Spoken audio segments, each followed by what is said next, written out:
baru dan terbarukan yang ada di 15 provinsi yang peresmiannya dipusatkan di Desa Kalianyar, Kecamatan Ijen, Bondowoso, Jawa Timur. Semoga berjalan sukses dan lancar, terkhusus operasional BL. Seskap tadinya masih oke, tapi karena kabut yang tidak bisa mendarat dan demi keselamatan Bapak Presiden, kita memutuskan untuk Bapak Presiden mengikuti lewat VidCon bersama-sama kita. Sekarang adalah sebesar 120 megawatt dan di lokasi sekarang sebesar 34,9 megawatt. Dan Jawa Barat di Gunung Salak, kemudian ada juga di Sumatera Barat dan di beberapa provinsi yang lain.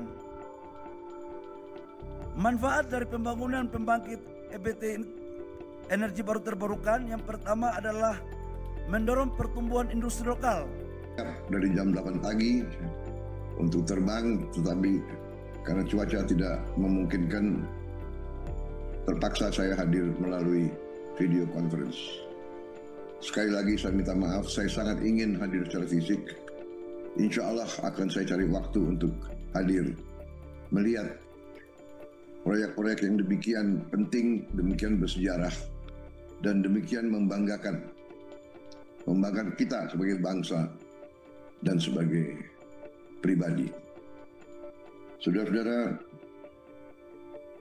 peresmian pembangunan dan pengoperasian energi terbarukan di 15 provinsi dan peningkatan produksi minyak 30.000 barel blok cepu adalah momentum yang sangat penting dalam pembangunan kita sebagai bangsa.